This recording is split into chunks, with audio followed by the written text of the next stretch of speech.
দেখেন আমার মাংস কষানো হয়ে গেছে, দেখছেন? দেখতে পাচ্ছেন যে মাংসের উপর শুধু তেল চুকচুক করছে। আমি মাংসটাকে আপনাদের নেড়ে দেখাই। ইচ্ছা করলে আপনারা এখন এইভাবে কষিয়ে মাংস খেতে পারেন, মাংস আর রান্না করার প্রয়োজন হবে না। যদি আপনি ইচ্ছা করেন আমি কষানো মাংস খাবো, এখনও খাওয়া যাবে। মাংস পুরো সিদ্ধ হয়ে গেছে। আর এই যে আমার মাংসের ঝোলের কালার দেখেন, তেল তেল হয়েছে একটু। খাসির মাংস তো, মাটন তেল তেল না হলে ভালো লাগবে না। আর আমি কখনো মাটন প্রেসার কুকারে বা কোনো কিছুতে রান্না করি না। প্রেসারে দেওয়ার সাথে মাটনের টেস্ট নষ্ট হয়ে যায়। আমি এটাকে কতটুকু ঝোলের জল দেবো সেটা আপনাদের আমি দেখাই। এই যে আমার জলটা আছে, দেখেন এই যে জল আছে, আমি জল দিয়ে দিলাম। আর একটু জল দেবো, অল্প একটু। আমার মাংস রান্না প্রায় শেষের পথে। দেখেন ঝোলের কালার, এই যে খুব সুন্দর কালার হয়েছে। মাংসতে বেশি একটা ঝোল নাই, আর কিছু সময় জাল হবে। তো এই ক্ষেত্রে আমি মাংসের ভিতর হচ্ছে 4টা এলাচ বাটা দেব। আমি এলাচটাকে একটু ফ্রাই কড়াইতে একটু তাপ দিয়ে মশমশা করে রেখেছি, যাতে ওই এলাচ বাটাটা দিলে হবে কি মাংসের ফ্লেভারটা সুন্দর হবে আর একটু ঘ্রাণ আসবে, তাতে টেস্টটাও সুন্দর হবে। তো আমি মাংস একটু মুখে দিয়ে দেখছি, খেয়ে দেখছি, খুবই সুন্দর হয়েছে টেস্ট। খাসির মাংস ঠিক আমার মতো করে আপনারা রান্না করার চেষ্টা করবেন, তাহলে অনেক ভালো হবে। আর আসল কথা, হাঁড়ির মধ্যে রান্না করলে মাংসের টেস্ট ভালো হয়। চাপা দিয়ে এই দেখেন, আমি হচ্ছে আমার চুলা জ্বালানো আছে, আমি চুলার স্টিমে এখন এটাকে স্টিমে দিয়ে রেখে দেব। ওটা খাওয়ার আগে আমি যখন নামাবো না, তখন হচ্ছে একদম গলে নরম হয়ে যাবে। আর একদম বেশি গলে গেলে ভালো লাগবে না, মোটামুটি আছে সিদ্ধ হয়ে যাবে। তো মাংস রান্না শেষ হয়ে গেছে। সবাই আমার ইউটিউব চ্যানেলটাকে সাবস্ক্রাইব করে দেবেন। আমার ইউটিউব চ্যানেল হচ্ছে RITA একটু স্পেস দিয়ে NAG রীতা নাগ ডেইলি ব্লগ। আর আমার পেজ হচ্ছে মিথিলা বোস, ময়রসি থরসি লয়াকার একটু স্পেস দিয়ে বউকার দন্তেশ। তো আমার রান্না দেখবেন, আমার মতো রান্না করার চেষ্টা করবেন, আমার রান্না ফলো করবেন, আমার চ্যানেলটাকে সাবস্ক্রাইব করে দিয়ে আমার পাশে থাকবেন। লাইক কমেন্ট শেয়ার করে আমাকে এগিয়ে নিয়ে যাওয়ার জন্য সবাইকে অনেক অনেক ধন্যবাদ। সবাইকে শুভকামনা, শুভ দুপুর। আমি মিথিলা বোস।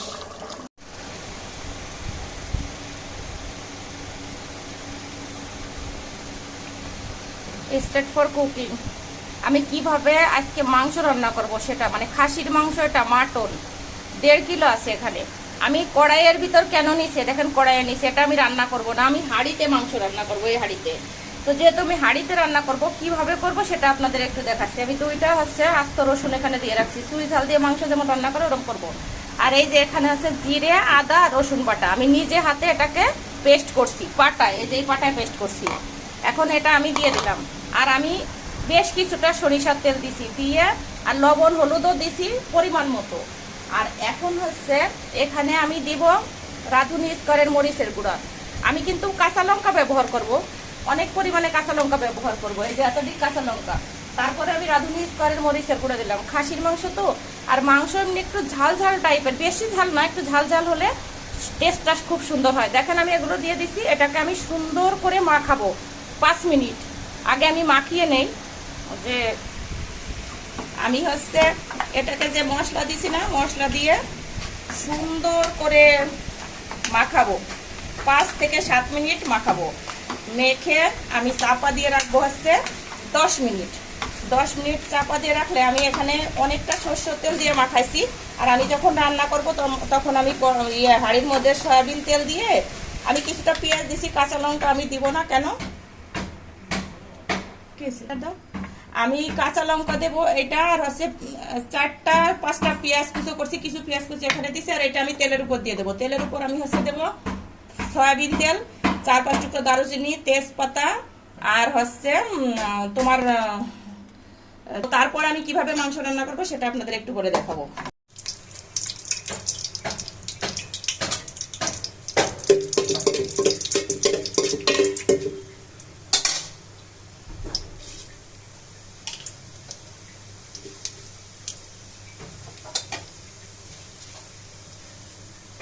আমি কিভাবে ফোড়নটা দিলাম এটা দেখালাম। দারুচিনি দিছি 4-5 টুকরো, তেজপাতা 4 টুকরো, আর জিরে ফোড়ন দিছি। এটা হচ্ছে মাংস রান্নার একদম মূল রেসিপি। আপনি যদি এভাবে ফোড়ন দিয়ে রান্না করেন তাহলে হেভি টেস্ট আসবে।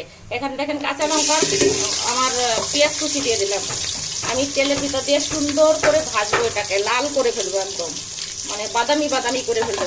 বাদামি হয়ে যাওয়ার পরে এখানে আমি কষানো মাংসটা ঢেলে দিয়ে 20 থেকে 25 মিনিট আস্তে আস্তে করে কষাতে থাকবো। কষাতে কষাতে যখন মাংসটা সিদ্ধ হয়ে যাবে তখন হচ্ছে আমি কিছুটা অল্প একটু ঝোলের পানি দিয়ে দেবো, তারপরে চাপা দিয়ে রাখবো। আস্তে আস্তে স্টিমে মাংস রান্না হয়ে যাবে। তো আপনাদের দেখানোর চেষ্টা করবো আমি কিভাবে করি সেটা।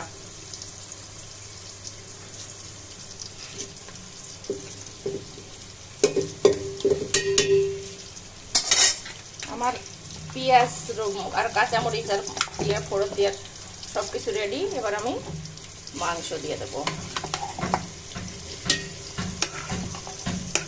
আজকের মাংসটা অনেক সুন্দর।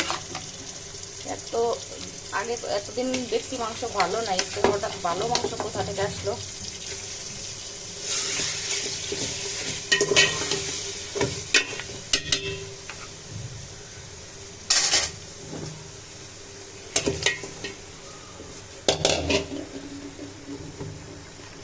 টেকনিকটা ঠিক এরকম করতে হবে, না হলে মাংস রান্না ভালো হবে না। এটা দেখেন আমি 10 থেকে 15 মিনিট মাথায় রেখে দিয়েছিলাম চাপা দিয়ে, থালা চাপা দিয়ে। এটাকে আমি এখন কম করে 25 মিনিট কষাবো। আস্তে আস্তে আস্তে আস্তে করে ঢেকে দিয়ে দিয়ে কষাতে থাকবো। কষাতে কষাতে যখন এটার কিছুটা সিদ্ধ হয়ে আসবে তখন একটু ঝোলের জল দিয়ে, বেশি জল না, আমি মাংসে বেশি ঝোল রাখা পছন্দ করি না, মানে একটু মাখা মাখা হবে, গা মাখা মাখা করে অল্প অল্প ঝোল হবে, তারপরে আমার মাংস রান্না হয়ে যাবে। তো আসলে অনেকদিন পরেই ভিডিও বানানোর জন্য আসছি। আপনাদের রান্না যখন শেষের পথে আসবে আরেকবার আমি দেখানোর চেষ্টা করব।